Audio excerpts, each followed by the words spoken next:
go again? Oh, no, not again. You've seen it before, haven't you?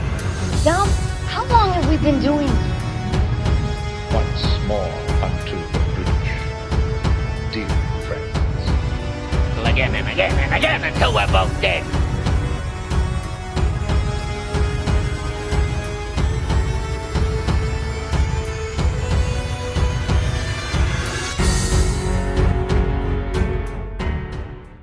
Hello and welcome to You've Seen It Before, Movie Reviews Connections in Mind.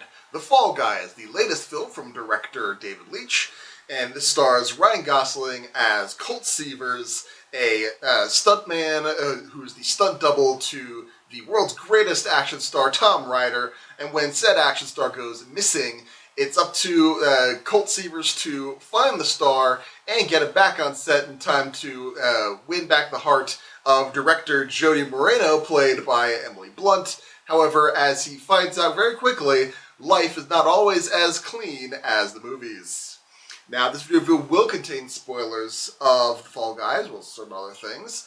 But I'll do my spoiler-free thoughts first and foremost, just so you know there'll be spoilers later on in this review. But first things first, let's get into the spoiler-free talk on The Fall Guy. Is it worth seeing in theaters? Is it a good movie overall? Where does this rank in David Leitch's filmography? I would say this is a very fun movie, best seen with an audience, and really seen on the big screen, because a lot of these stunts, you've probably seen these kinds of stunts before, but these things are meant to be seen on the big screen.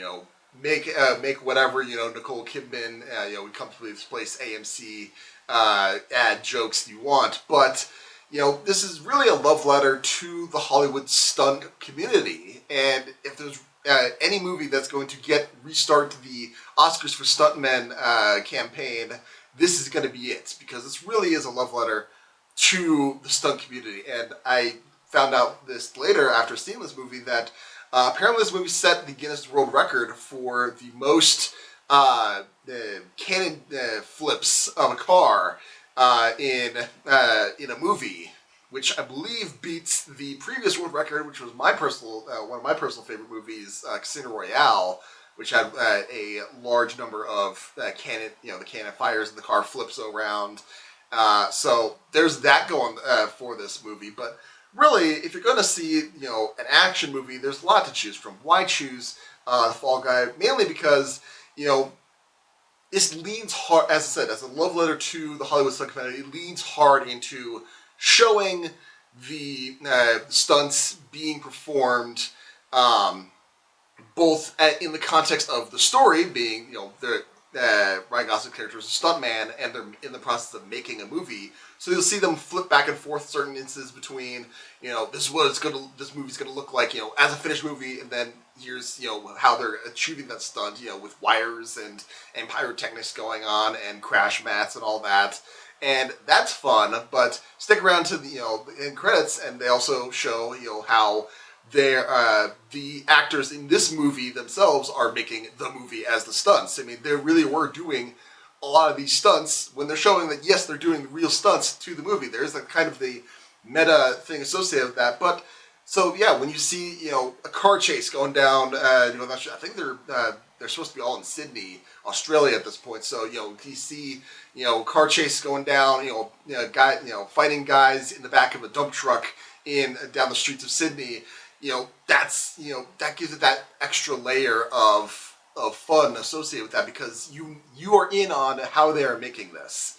And I think that's what this movie has going for it, and really a lot of what David Leitch movies have going for him, because David Leitch, if you know as a film director, you also know that he was a stunt coordinator, stuntman himself. I believe he was Brad Pitt's stunt double, I think, in Fight Club. Going back all that ways, and now we see him directing. He's a guy who knows how to direct action. I mean, he's directed movies like Deadpool 2, one of my personal favorites, Atomic Blonde, and Bullet Train from recently. And he was also, more significantly, one of the co-directors of the original John Wick. So this guy knows action. He knows how to portray it, and that is one of this movie's strengths. Where this movie can falter a little bit is in the story. I think I expressed a little bit in my review of Bullet Train, but this is quite of a half and half story because I really loved the relationship. Ryan Gosling and Emily Blunt have insane chemistry. They work very well together.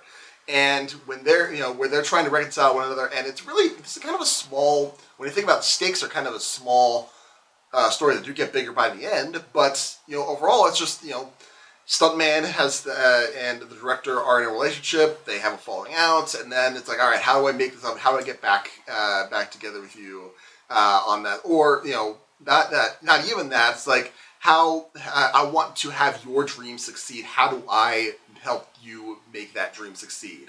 And that story is great, and I loved seeing about that. When we had to shift gears into a sort of a bland, you've seen this a million times, whodunit, and it was this person all along, and then we'll show flashbacks of this is their plan the whole time. It's like, I don't really care. We'll go back to Ryan Gosling and Emily Blunt. Their story. They're the fun story. Let's spend more time with them. I don't care about all this other stuff going on with this. So that was, to me, that's where this movie kind of falters a little bit.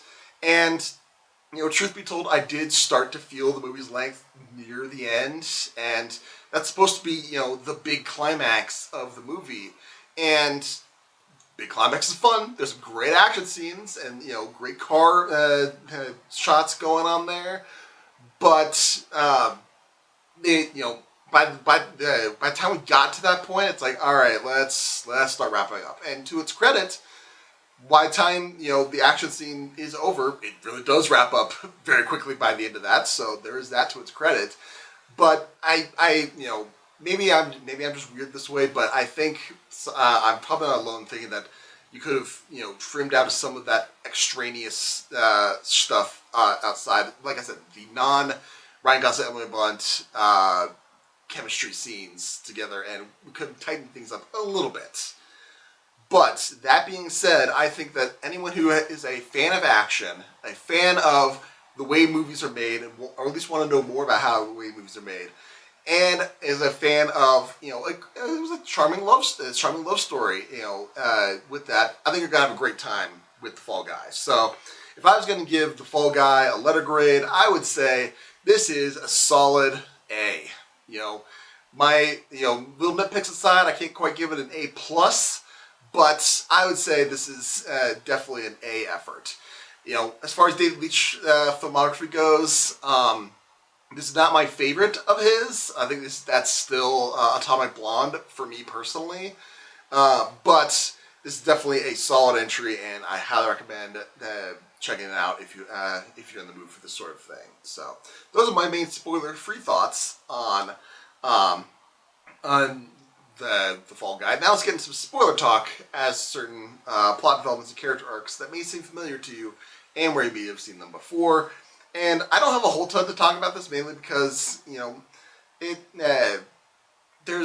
feels unique enough as it is, and the generic plot elements. We could spend hours going over how many it was this person all along, or you set me up, and how did this go? Oh, I set you up because I'm gonna get in their good graces, not you, and. There's so many other of those kinds of things that and I mean, if you've seen any movies in the past, really your lifetime, then you've seen these kinds of things before. But I mean, I want to focus. The only couple of connections I could point to is that you could say this is very reminiscent of other love letters to Hollywood. That we've seen over the years. You could say, La La Land was a more recent example of that, but where La La Land was more on the acting side of things, you could quote unquote the more glamorous side of things, this feels more unique in that it is the stunt work, the often unappreciated stuntmen who work on it. I mean, really, how often, it's sad to think that the only time you think about the stuntmen or the stunt people in a movie is when you see a news story that stunt went wrong and then some person died. It's obviously a tragedy, but they don't get appreciated when everything goes off without a hitch, and the the big things come. The movie comes to the theater, and it's a big thing, and you don't hear about the stunt thing until us. This even pokes fun at the doing your own stunts thing, where we all see the footage of Tom Cruise doing his own stunts, but I can't help but feel like that's sort of a dig, a little bit of poke. It's like, yes, we're glad that you're doing a lot of these stunts yourself, but really, there's the whole stunt thing supporting you doing it. It's not only about Tom Cruise doing his own stunts. That's what this movie's trying to get at, I think. And from that perspective, I really enjoyed that. And also, another connection that you can put on. There are a couple other movies do it, but the one that came to my mind was Big Fat Liar, where the finale is a chase around a movie set, and with the end result of getting a taped confession from our villain, our antagonist, to say, yes, I set you up, or in Big Fat Liar case, yes, I stole the script for Big Fat Liar from you, and in Fall Guys cases, yes, we framed you for murder, so and all this, and we're the bad guys, and get that on confession. And I think both climaxes also end with the hero falling into a air mattress, the stunt airbag or whatever. So there's that connection to be made there. But that being said, there's so many other good things about this thing, and this is what I mean by when you've seen it before. It's not when it's done correctly. It's not that yes, other movies have done this thing before. It's that you took this thing that other people have done before, and you've used it for your own purpose and in a unique enough way to make it your own, and to say something new or something that people have not often heard in a movie. And to me, that's this movie's greatest strength, and that far outweighs any of the nitpicks and the weaknesses that I can bring to the table. So what did you think of The Fall Guy? If you've seen it, did you like it? Did you not like it? What about my analysis? Do you agree, disagree? Did I miss anything? Let me know in the comments down below. Thank you so much for watching. I appreciate whatever audience I can get. Be sure to look for my next movie review, which, if the schedule holds, will be for Kingdom of the Planet of the Apes, which comes out this coming week. And if you've liked this video or any other video on my channel, please give me a like, share, and especially subscribe. I would very much appreciate it.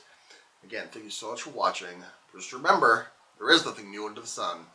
And yes, you have seen it before.